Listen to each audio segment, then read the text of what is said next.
Cancer रहता है तो थैली का साइज बड़ा हो जाता है, ब्लीडिंग आती है पेशेंट को लोअर एब्डोमेन में पेन होता है। लेकिन जब हम यूट्रस के माउथ की बात करते हैं या सर्वाइकल कैंसर की बात करते हैं तो यूजुअली पेशेंट को ब्लीडिंग बहुत लेट होता है। यूजुअली वो वाइट डिस्चार्ज के साथ ज्यादातर आते हैं, या फिर आते हैं कि लोअर एब्डोमेन में थोड़ा हेवीनेस लग रहा है। वो भी जब गांठ बड़ी हो जाती है। गांठ जब छोटी रहती है तो कुछ सिम्टम्स ही नहीं रहता है, पेशेंट को मालूम भी नहीं पड़ता है कि कैंसर है। तो इसके लिए ये थोड़ा ज्यादा खतरनाक टाइप का कैंसर है। अभी breast cancer, cervical cancer, ovarian cancer, ये 3 चीजें ना लेडीज में यूजुअली कैंसर, लेडीज के रिप्रोडक्टिव ऑर्गन्स में कैंसर करती है।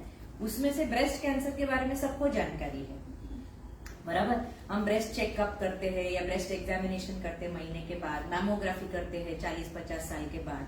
तो इसी प्रकार सर्विक्स के कैंसर के लिए भी कुछ तो इलाज करना चाहिए या कुछ शुरुआत स्क्रीनिंग टेस्ट करनी चाहिए, ताकि अपने को लक्षण होने के पहले ही मालूम पड़े कि कुछ तो अबनॉर्मल हो रहा है। फॉर एग्जाम्पल मैं आपको एक इंस्टेंस या एक केस बताती हूँ। पेशेंट को कुछ तकलीफ नहीं थी, 60 साल की उम्र में 45 to 50 के उम्र में उनका महीना बंद हो गया। ओके, अब वो मेरे पास आए 65 के एज पे और उनको 3-4 दिन से हेवी ब्लीडिंग शुरू होने लगा था।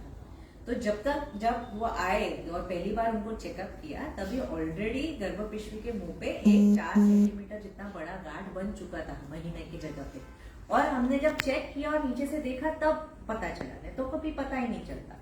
सो important thing to note over here कि सर्वाइकल कैंसर बहुत स्लो बढ़ता है। तो वो एक एडवांटेज है, क्योंकि अगर आप रेगुलर चेकअप्स के लिए आते रहो, या पैप्समियर जो बोलते हैं सर्वाइकल कैंसर का स्क्रीनिंग टेस्ट, पैप्समियर मतलब जो सफेद पानी का नीचे से तपास किया जाता है और उसको नॉर्मल टेस्टिंग के लिए भेजता है। अगर हम वो हर 3 साल में या 5 साल में एक बार करते रहे तो वो स्टेज पे ही हम नहीं पहुंचेंगे जब गांठ बन जाएगी, क्योंकि वो पहले ही दिख जाएगा नीचे से। ठीक है। दूसरी चीज है कि सर्वाइकल कैंसर इतना स्लोली बढ़ता है कि इसके लिए कभी चालू होता है उसके सिम्टम्स जब कभी रिलेशंस रखते हैं या सेक्स करते हैं, तो कभी कभी वायरस, ह्यूमन पैपिलोमा वायरस रहता है which is called as HPV virus. ये वायरस थ्रू इंटरकोर्स या थ्रू सेक्स ट्रांसमिट होता है। अब वायरल फीवर सबको मालूम है कि थोड़ा वायरल फीवर किसी किसी को 10 दिन तक रहता है, फिर वो फीवर चला जाता है और बॉडी में उसके अगेंस्ट थोड़े थोड़े एंटीबॉडीज आ जाते हैं। इन HPV वायरस भी इन्फेक्शन वैसे ही होता है। 70 से 80% HPV वायरस जो सेक्सुअल एक्टिविटी से या कांटेक्ट से लेडीज में आ जाते हैं ऑन द सर्विक्स, वो अपने आप चले जाते हैं and they are self limiting, क्योंकि वायरल इन्फेक्शन के लिए कोई एंटीवायरल हमको लेने की पर से जरूरत नहीं पड़ती है। लेकिन वो 20% ना कभी कभी वायरस अपने सेल्स, जो सर्विक्स के सेल्स के DNA के साथ मिक्स हो जाता है और धीरे धीरे धीरे बहुत सालों के बाद वो वायरस वो अपने सेल्स, हमारे सेल्स के DNA को म्यूटेट करने लगता है, अपने ही सेल्स में घुल जाता है। So that is when the cervical cancer process starts. For example, HPV virus जब वो सेल्स मल्टीप्लाई होते जाएंगे तब धीरे धीरे धीरे वो वायरल लोड बढ़ता है और फिर बाद में सिम्टम्स आने लगते हैं, जैसे सर्विक्स बल्की हो जाता है, सफेद पानी ज्यादा आने लगता है।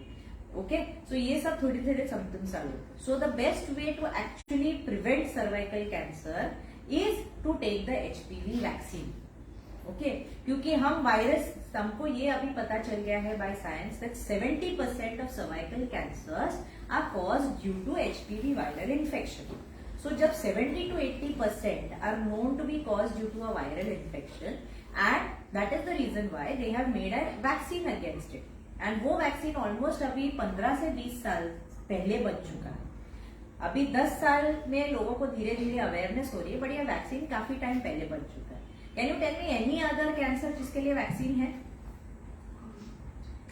किसी और कैंसर के लिए वैक्सीन? ब्रेस्ट कैंसर के लिए कोई वैक्सीन आया है? ओवेरियन कैंसर के लिए कोई वैक्सीन आया है? नहीं। फॉर एग्जाम्पल स्टमक कैंसर के लिए कोई वैक्सीन है क्या? अभी तक नहीं। बट सर्वाइकल कैंसर के लिए वैक्सीन है और वो वैक्सीन कोई लेते नहीं है क्योंकि किसी को पता ही नहीं है। So it is important that if there is one vaccine which is possibly to be taken which will prevent a cancer, why not take that vaccine? It's as simple as that. Vaccine available है, उसको लेना है। ऐसा नहीं है कि वो vaccine लेंगे तो कभी सर्वाइकल कैंसर नहीं होगा, ऐसा नहीं है। कोविड वैक्सीन लिया तो कितने लोगों को कोविड हुआ उसके बाद भी? हुआ ना, but it was a mild form of Covid, correct? You didn't reach ICU, you didn't require ventilator. So what a vaccine does is vaccine creates antibodies in your body so that severity of the disease is limited. Similarly अगर आप cervical cancer vaccine लेते हो 70 to 90% of the times आपको cancer होता नहीं, लेकिन वो 10% chance फिर भी रहेगा that you may be prone to cervical cancer. तो इसके लिए रेगुलर चेकअप्स और वजाइनल एग्जामिनेशन, ताकि अगर कुछ गार्ड बन रहा है या सर्विक्स अबनॉर्मल दिख रहा है या उसमें कुछ गार्ड बन रही है तो वो दिख जाए, दैट इज वन। और जो नहीं दिखता है उसके लिए फिर हम वो पैप स्मीयर टेस्ट करते हैं which is called as a cervical cancer smear. What is done in the cervical cancer smear? We put a speculum, vagina के अंदर वो स्पेक्यूलम डालते हैं। सब लोग ने देखा होगा फ्लोर पे, मैं भी चेक करती हूँ, गौरी मैडम भी करते हैं, हम गायनेकोलॉजिस्ट आके वजाइनल वाई भी आज के हमको स्पेक्यूलम चाहिए। चले चाहे आप वजाइनल इन्फेक्शन के लिए रेफरेंस दो, रिकरेंट यूटीआई के लिए रेफरेंस दो, और you give reference for any other condition, heavy menstrual bleeding, तो भी हम सबसे पहले स्पेक्यूलम एग्जामिनेशन करते हैं। क्यों करते हैं? क्योंकि सोनोग्राफी नॉर्मल हो सकता है बट द डिजीज में be in the cervix, so that is why always cervix has to be examined. Okay, नीचे की जगह से भी तपास करना उतना ही जरूरी है जितना हम पेट से या सोनोग्राफी से करते हैं। So when we examine the cervix, एक चीज की विजुअली हमको पता चल जाएगा कि कोई गांठ है या नहीं।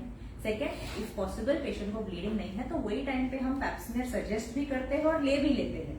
तो उसमें क्या है, सिर्फ एक ब्रश है, वो ब्रश या स्टिक है जिससे बच्चेदानी के मुंह के पास हम वो ब्रश को फिराते हैं, तो सर्विक्स के ऊपर जो सेल्स है जो वो सफेद पानी में मिक्स हो जाते हैं वो डिस्चार्ज में आ जाते हैं और उसको हम टेस्टिंग के लिए भेजते हैं। तो उसमें अगर नॉर्मल सर्विकल सेल्स दिखते हैं तो अच्छी बात है, लेकिन अगर नॉर्मल नहीं तो अबनॉर्मल प्रकार के सेल्स है या सेल्स जिसमें डीएनए म्यूटेशन कुछ जैसा सस्पेक्ट कर रहे हैं तो वो हम पिकअप कर सकते हैं। So then the pap smear will give you an abnormal report. और pap smear is a screening test, मतलब पैप स्मीयर में रिपोर्ट अबनॉर्मल आया या कुछ अबनॉर्मल तरीके के सेल्स दिखे, इट डज नॉट मीन कि मेरे को कैंसर हो गया। It may be a stage earlier to cancer. तो सर्वाइकल कैंसर के पहले का स्टेज होता है सर्वाइकल इंट्राएपिथेलियल नियोप्लेसिया और CIN। Okay, so if there is CIN मतलब सर्विकल कैंसर होने के पहले के स्टेज पे अपने को चेंजेस दिख रहे हैं। उसमें there can be CIN1 which is the first stage, CIN2 which is the second stage and CIN3 which is the third stage। CIN3 के बाद क्या होता है, कार्सिनोमा इन सीटू, मतलब कार्सिनोमा चालू हो गया है लेकिन वो अभी तक सेल्स के अंदर ही सीमित है, सेल के बाहर नहीं आया है। और उसके बाद होता है stage 1, stage 2, stage 3 cervical cancer. अब अपने को जब भी ये चेंजेस होते हैं we have to catch the carcinoma at the stage of CIN1, 2, 3 और at the stage of carcinoma in situ, ताकि सर्जरी करके या तो यूट्रस निकाल के और यूट्रस के बाजू का जो ओवरीज और ट्यूब्स है और थोड़ा पोर्शन वजाइना का निकाल के पूरा सर्जरी कंप्लीट होता है before the patient reaches the stage of cancer, ताकि आगे जाके कोई कीमोथेरेपी, कोई रेडियोथेरेपी, कुछ और टेस्ट की जरूरत नहीं पड़े। ओके, बट अगर वो CIN1 स्टेज पे पहुंचा या CIN2 स्टेज पे भी पहुंचा या स्टेज 2 सर्वाइकल कैंसर पे भी पहुंचा तो भी लेवल 2A तक सर्जरी पॉसिबल है। लेवल 2A के बाद मतलब जब गांठ 4 सेंटीमीटर से बड़ी हो जाती है, ओके, उसके बाद सर्जरी सोल्यूशन नहीं है, क्योंकि जब तक वो गांठ उतनी बड़ी हो चुकी है इसका मतलब है through blood stream and through lymph nodes जो लिम्फेटिक्स रहते हैं ऑलरेडी कैंसर आगे की तरफ फैल चुका है, तो आपका सर्जरी करके कोई ज्यादा फायदा नहीं होगा। तो उस स्टेज में फिर हमको कीमोथेरेपी या रेडियोथेरेपी देना पड़ता है।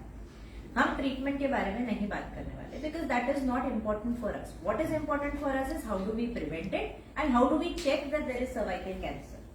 So to prevent, we take the cervical cancer vaccine. Who can take the cervical cancer vaccine? All women can take cervical cancer vaccine. The best time to give it is between 9 to 15 years. 9 से 15 साल की लड़कियों में cancer vaccine देना best रहेगा। क्यों? Number 1, क्योंकि लड़कियां जब छोटी होती है तब इम्यूनोलॉजी या हमारे एंटीबॉडी फॉर्मेशन आर फास्टर, इसलिए सब वैक्सीन बच्चों को जन्म से दिया जाता है। टीकाकरण यूजुअली 15 से 20 साल की उम्र तक रहता है जो पीडियाट्रिक वैक्सीनेशन शेड्यूल है। उसके बाद अडल्ट्स में क्यों हम ज्यादा वैक्सीन नहीं लेते, क्योंकि तब तक हमारे बॉडी में ऑलरेडी एंटीबॉडीज बन चुके हैं for whatever vaccine we have taken in childhood. इसीलिए cervical cancer also should be given at a time vaccine जब यंगर एज में, ताकि ऑलरेडी उनका सेक्सुअल एक्टिविटी होने के पहले before they become sexually active. अभी आपकी बच्चियां या मेरी बच्चियां हमको आके पूछ के बता के नहीं करने वाले कि हमने सेक्स कर लिया। Okay, they may get sexually active even before you know it. So the best time to give them the vaccine is well before their marital age. 9 से 15 साल के बीच में सर्वाइकल कैंसर वैक्सीन दे सकते हो. It is an optional vaccine, that is why वो आपके paediatric card में कोई डॉक्टर्स लिखते हैं, लेकिन कोई डॉक्टर्स अपने नेशनल इम्यूनाइजेशन शेड्यूल में अभी तक नहीं है. बट इट इज अवेलेबल, अगर आप मांगोगे तो paediatrician vaccine they they. Between 9 to 15 years of age अपने को सिर्फ 2 डोज लगता है वैक्सीन का. Otherwise if you take after 15 years of age, then 3 doses of the vaccine are required, like hepatitis B, क्योंकि बॉडी की एंटीबॉडी फॉर्मेशन करने की क्षमता कम होती जाती है. So that's why hepatitis B में कैसे 0, 2 और 6 months का डोज दिया जाता है, जो हेपेटाइटिस बी का वैक्सीन है. Similarly for cervical cancer vaccine also 0, 2 और 6 months लेना पड़ेगा. लेकिन अगर बच्चियों को between 0 to 6 months vaccine 9 to 15 years के बीच में दिया जाता है, 9 से 15 साल के बीच में, तो सिर्फ 2 डोज लगते हैं, एक 0 डोज और एक 6 महीने के बाद का डोज. ओके, सो उस तरह से क्या होता है, वैक्सीन इंजेक्शन भी कम लेना पड़ता है, इम्यूनिटी भी जल्दी डेवलप होती है, एंटीबॉडी लेवल्स जल्दी डेवलप होते हैं. समझो 15 साल की उम्र निकल गई, आपके डॉटर्स क्रॉस कर गए, तो भी वैक्सीन ले सकते हैं क्या? हाँ, ले सकते हैं ना. सिर्फ 3 डोज देने पड़ेंगे 2 की जगह पे.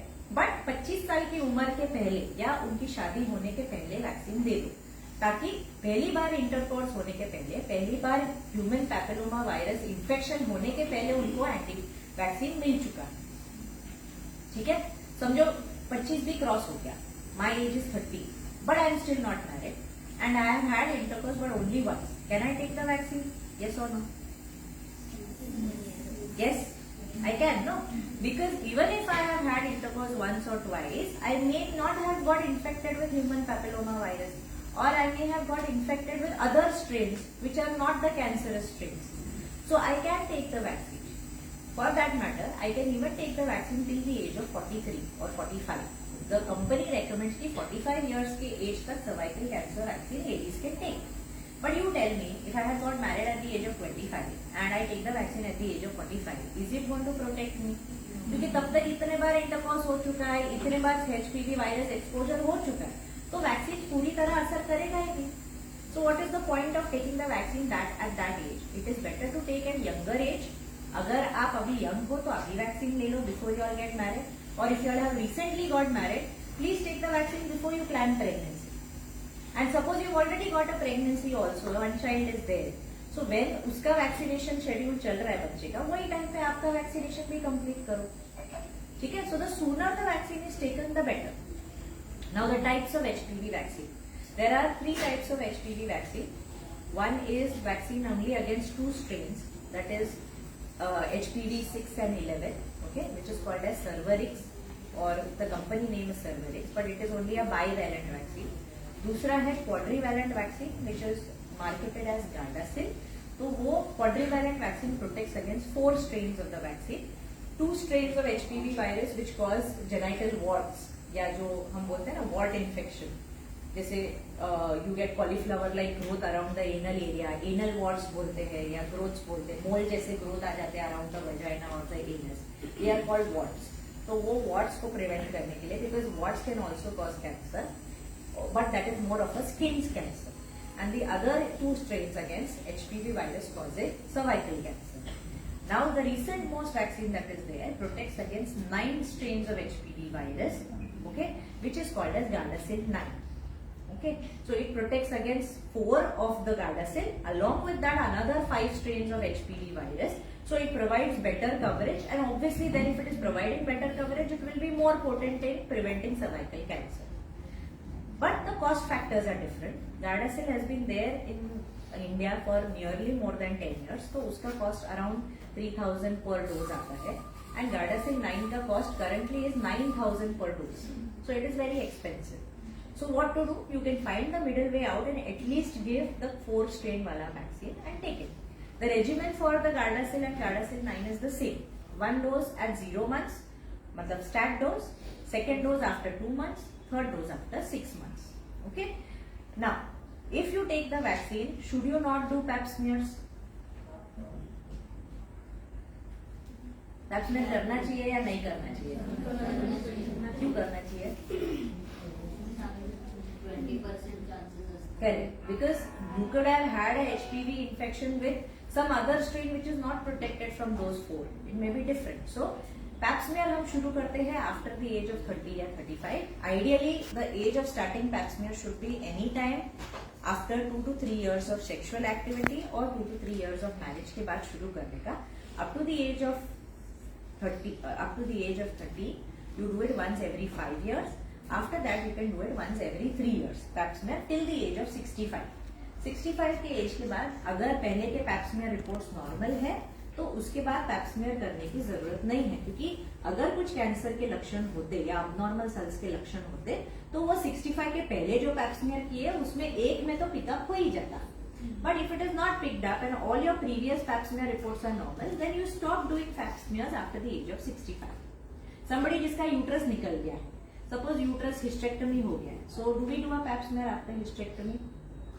Uterus is out. Yes, no, or sometimes. How many say yes that you should do a pap smear after uterus removal? Nobody says yes. uterus काढल्यावर cervix पण गॅरंटी आहे सर्विक्स निघून गेलाय. How many say no that there is no need of pap smear after hysterectomy? How many say no? हाथ उठाओ ना. नहीं करने का जितना उठाओ जितना. Okay, how many say sometimes? अरे तीनों कुछ भी निकाला, ऐसा नहीं होता है. यूट्रस निकाला, ठीक है, बट यूट्रस पार्शियली निकाला, सर्विक्स को छोड़ दिया. दैट इज कॉल्ड एज सब टोटल हिस्टेक्टमी. मतलब यूट्रस में प्रॉब्लम था, यंग पेशेंट थी, पेशेंट का एज 30-35 था, बड़े बड़े फाइब्रॉइड्स थे, या समझो सिजेरियन सेक्शन हुआ और उसमें बहुत ब्लीडिंग हुई और उसकी वजह से वो टाइम पे ऑब्स्टेट्रिक हिस्टेक्टमी करना पड़ा. तो ऐसे कंडीशन में usually only the uterus is removed, not the cervix. So the cervix still remains and they keep the cervix so that आगे चल के पेशेंट को सेक्सुअल एक्टिविटी करने में प्रॉब्लम नहीं हो, वजाइना का लेंथ अच्छा रहे. इन अ यंग पेशेंट या किसी को प्रीवियस 2-3 सी सेक्शन हुए हैं, पूरा सर्विक्स नहीं निकल पाया, यूट्रस एकदम चिपका हुआ था सर्विक्स टू द ब्लैडर, तो सिर्फ यूट्रस वाला हिस्सा निकलता है, सर्विक्स स्टिल रहता. तो ऐसे कंडीशन में पैप स्मीयर हर 3 साल कंटिन्यू करना चाहिए. Okay, that is one. So that is why it is important की यूट्रस माझी पिशवी काढली, पण पिशवी काढण्याची आम्ही न्यूज बघतो किंवा पेशंटला विचारतो पिशवी सगळ्यात गर्भाशय पूर्ण काढलं की अर्धवट काढलं. That is important. Okay, and वो निकाला भी होता है और पेशेंट आते हैं हमारे पास तो हम स्पेक्युलम चेक करते हैं. तो स्पेक्युलम एग्जामिनेशन करेंगे तो पिशवी पूरा निकला है कि नहीं वो दिख जाएगा, सर्विक्स विल बी सी. तो ऐसे कंडीशन में पैप स्मीयर कंटिन्यू करें. Even if I have had a hysterectomy done for heavy menstrual bleeding, मतलब पीरियड हेवी फ्लो हो रहा था इसलिए थैली निकाली और पूरी थैली निकाली सर्विक्स के साथ, तो भी you should do 1 vault smear after hysterectomy. क्योंकि कभी कभी when the hysterectomy is done few cervical cells या सर्विक्स का थोड़ा सा रिम वजाइना के साथ स्टक होके बच गया, तो एटलीस्ट एक वॉल्ट स्मीयर करेंगे तो हम कंफर्म हो जाएगा कि there is no cervical tissue left and the vault smear is normal. So 1 pap smear after a total hysterectomy should be done ideally, and 1 every pap smear if there is a subtotal hysterectomy. ठीक है, तो pipe smear test 65 के as तक continue करने का ऐसे patients में. लेकिन अगर मैंने पैप स्मीयर पहले किया है, बिफोर सर्जरी या before uterus removal operation, pap smear हुआ है पेशेंट का, ब्लीडिंग नहीं था और डॉक्टर ने पैप स्मीयर बिफोर सर्जरी कर लिया था एंड दैट वाज नॉर्मल, तो उसके बाद आपको रिपीट पैप स्मीयर यूट्रस निकालने के बाद करने की जरूरत नहीं है. क्लियर? ओके ना. और एक चीज बात करनी थी, तो about pap smear, when to do a pap smear, कभी कर सकते हैं. Okay, and when to take the vaccine, कौन से दिनों पे वैक्सीन लेना allowed. HPV vaccine can we take it during periods? Did you take Covid vaccine during periods और no? So then why not take HPV vaccine during periods? Vaccine ही तो है, कौन सा आपको ब्लीडिंग के लिए इंजेक्शन दे रहे हैं. So vaccine can be taken even if your periods are ongoing. There is no relation between HPV vaccine and period date. But if आपका periods expected है, आपको irregular periods है, आप शादीशुदा हो और आपको पता नहीं है कि बाय चांस मैंने रिलेशन अनप्रोटेक्टेड रखा है, तो ये कंडीशन में प्रेगनेंसी में वैक्सीन नहीं देना चाहिए. तो pregnancy is a contraindication for HPV vaccine. So suppose तेरा पीरियड नहीं आया है अभी तक या पीरियड ऑलरेडी 8 दिन लेट है, don't take the vaccine. Let your periods come. Period जाने के बाद या पीरियड के दिनों में भी आप वैक्सीन ले सकते हो. ठीक है, जिनका फैमिली प्लानिंग ऑपरेशन हुआ है और जिनको पता है कि ठीक है प्रेगनेंसी नहीं रुक सकती है क्योंकि ऑपरेशन हो चुका है, then they can take the vaccine even if periods have not come. Okay, but otherwise period के दिन है इसलिए वैक्सीन नहीं लेना, ऐसा नहीं। नॉर्मल कॉफ कोल्ड फीवर जब रहता है तब कोई भी प्रकार का टीकाकरण नहीं दिया जाता। सो सपोज बेबी को भी आप लेके जाते हो टीकाकरण के लिए या कोविड वैक्सीन के लिए या हेपेटाइटिस वैक्सीन के लिए, so when there is fever, cough, cold, we don't give any vaccine. So similarly, अगर सर्दी जुकाम या बुखार है तो वो टाइम पे HPV वैक्सीन नहीं लेने का, कोई भी वैक्सीन नहीं लेने का, क्योंकि उससे ऑब्वियसली फीवर वापस आने के या बढ़ने के चांसेस ज्यादा है। वेरएज अगर बुखार नहीं है, सर्दी खांसी सेटल हो गया, आपका डोज वैक्सीनेशन का ड्यू था, 0 मंथ्स का लिया, 2 महीने का जो डेट मैडम ने दिया था या डॉक्टर ने दिया था वो डेट पे मेरे को बुखार, कोई बात नहीं, let the fever settle down, उसके 1 हफ्ते के बाद आप वैक्सीन ले लो। मतलब 1 हफ्ता आगे पीछे अगर डोज करना पड़ा because you had cough cold fever, कोई प्रॉब्लम नहीं है, you can delay the vaccine. Okay, now so that is important about HPV vaccine. Pap smear कभी करना चाहिए? Any particular date when you should do pap smear? Cycle के कौन से time पे पैप स्मीयर करना चाहिए? After periods. Okay, good. When the bleeding is there और bleeding has stopped? Okay, good. When else can you do the pap smear? 5 weeks. हाँ, after period उसने बोल दिया, but when else can it be done? When there is a white discharge or when there is infection, आपको vaginal tablet चालू है infection के लिए, can you do a pap smear? No, there's no point ना, because it will show only the powder discharge of the capsule. और जो आपने समझो क्रीम लगाया है वजाइना के अंदर, so it will show that. Can you do a pap smear? Suppose I have had intercourse tonight, then can I do pap smear tomorrow morning?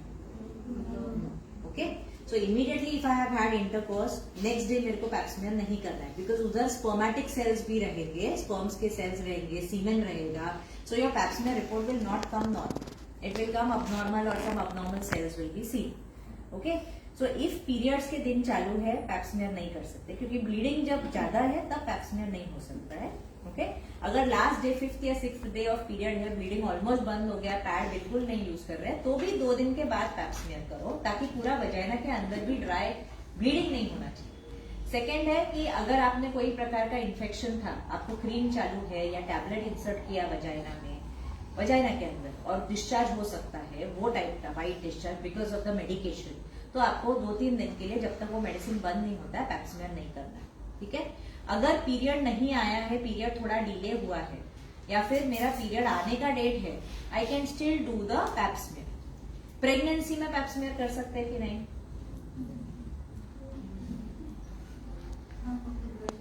What do you think? What do you think, Pooja? Can you do pap smear in pregnancy? Yeah.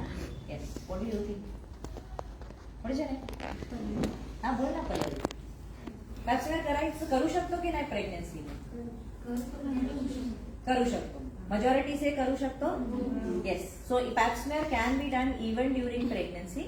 Many doctors do pap smear in the first trimester of pregnancy अगर पहले pipe smear नहीं हुआ है, क्योंकि patient कभी वापस आता नहीं है बाद में डिलीवरी के बाद पैप स्मेयर करने। So pap smears are sometimes done even during pregnancy, तो ऐसा कुछ प्रॉब्लम नहीं है। ऑफकोर्स पेशेंट को अगर ब्लीडिंग है प्रेगनेंसी में तो ऑब्वियसली ना वजाइनल सोनोग्राफी होती है ना पैप स्मेयर होता है, ठीक है। So lot of things where pap smear you can do any time of the menstrual cycle except जो दिनों में ब्लीडिंग चालू है, ओके। एंड अगर आपका इन्फेक्शन के लिए ट्रीटमेंट अभी भी ऑन गोइंग है, अगर वजाइनल टैबलेट इंसर्ट करने का खत्म हो गया, ब्लीडिंग क्रीम लगा के भी 2-3 दिन हो गए, then you can do the pap smear, okay. Sonography, vaginal sonography just करके आए हो उसके बाद तुरंत पैप स्मेयर नहीं करना चाहिए। जो हेल्थ चेकअप में हम यूजुअली सोनोग्राफी के लिए पेशेंट को भेजते हैं, फिर ये करते हैं, फिर वो करते हैं, फिर पेशेंट पैप स्मेयर के लिए आती है। तो the same day when a vaginal sonography ideally has been done, तो उसमें ऑलरेडी लॉक्स जेली डाला हुआ है वजाइना के अंदर एंड वो कॉन्डम वगैरह सब टच हुआ है प्रोब का, so you should avoid doing a pap smear at that time. या तो पैप स्मेयर पहले करके फिर पेशेंट को सोनोग्राफी के लिए भेजने का, ओके। या clear? Okay. So now how many people are going to take cervical cancer vaccine? Nobody. इतना डॉग होने के बाद कोई फायदा ही नहीं होगा। How many people are going to take cervical cancer vaccine? Why not? Why will you not take the cervical cancer vaccine? तुम्हाला विचारते सिस्टर आकांक्षा, काय एज आहे तुमची? 40. ठीक है. So you don't need to take the vaccine, but will you do a pap smear or no? Huh? Pap smear आहे. तुम्ही ऑटोमध्ये सिस्टर होता ना मध्ये मग. So pap smear is just महीने के जगह पे तपास करके एक स्वॉब लेके चेकिंग के लिए भेजने का. There is no rocket science, there is no injury, there is no pain, कुछ भी नहीं रहता है पैप स्मियर में. तो पैप स्मियर में वजाइना में से सिर्फ डॉक्टर स्पेकुलम डालते हैं, जैसे उंगली डाल के चेकअप करते हैं वजाइनल इन्फेक्शन के लिए. हर एक, I think all of you all must have gone to gynaecologist at least once. डिलिव्हरीच्या वेळी तरी गेला असाल ना, तो तेव्हा डॉक्टर तो हाथ डाल के चेक करते हैं ना वजाइना में. उतना भी नहीं दर्द होने वाला है pap smear. So everybody please come forward, do a pap smear once every 3 years. It is not कि every year आपको करना है. It is once in a blue moon, that is once in 3 years. If you are less than 30 years, you can do it once in 5 years. Okay? But एक pap smear normal आया. मी pap smear केलं, ते 10 वर्षापूर्वी होतं, झालं. That is not right because the cervix will keep changing. जैसे मैंने आपको बोला सर्वाइकल कैंसर बहुत धीरे धीरे गति से बढ़ता है. वो टाइम पे मे बी सेल्स में कोई म्यूटेशन था नहीं, लेकिन 10 साल के बाद क्या पता, may be slight changes have happened. So that is why ऐसा नहीं है कि पैप स्मियर जैसे vaccine is a one time thing. आपने वैक्सीन 15 की उम्र में लिया, आपको वापस कोई बूस्टर डोज नहीं लेना है, कुछ नहीं लेना है. 50 का भी हो जाओ तो सर्वाइकल कैंसर का वैक्सीन वापस लेने की जरूरत नहीं है. There is no need of booster. But pap smear अगर एक नॉर्मल है, हो सकता है अगला 3-4 साल के बाद या 6 साल के बाद आप पैप स्मियर करो, वो रिपोर्ट अब नॉर्मल आ सकता है because it is only screening test. Okay. और मे बी 6 साल पहले कैंसर के सेल्स नहीं थे बट अभी आ गए हैं. So pap smear has to be done. Even first report is normal, you do again after 3 years, you do again after 3 years. ठीक है. सो basically what I can differentiate is that you have to do pap smears every 3 to 5 years till the age of 65 years. दर्द नहीं होता है, कुछ खाने पीने का प्रॉब्लम नहीं है, you can eat and come and do pap smear. खाली पेट नहीं रहना है, फास्टिंग नहीं है, एडमिट नहीं होना है पैप स्मियर के लिए. सिर्फ डॉक्टर के पास जाना है, एक स्वॉब लेना है और टेस्टिंग को वो भेजना. उसके रिपोर्ट में कभी कभी आता है इन्फेक्शन है, तो इन्फेक्शन के लिए हम आपको ट्रीटमेंट देंगे, लेकिन एक क्लियर सेंटेंस आता है नेगेटिव फॉर CIN और malignancy. So negative for CIN means intra epithelial lesion. जो फर्स्ट आगे के स्टेजेस बोले, जो प्री कैंसरस स्टेजेस है, वो भी नहीं दिख रहे और ना ही कोई कैंसर के सेल्स दिख रहे. ओके. लेकिन बहुत बार कैंडिडा स्पीशीज दिखेगा, शिफ्ट ऑफ वजाइनल फ्लोरा दिखेगा, समटाइम्स एट्रोफिक स्मियर दिखेगा. तो यूजुअली एल्डरली पेशेंट्स में एट्रोफिक स्मियर आएगा. ओके. अगर कैंडिडा स्पीशीज दिखेगा मतलब फंगल इन्फेक्शन है. सो माइक्रोस्कोपिक लेवल पे पैप स्मियर से हमको क्या टाइप का इन्फेक्शन है वो भी पता चलता है. It is not only for checking for cancer. Okay. I just quickly show you some slide so that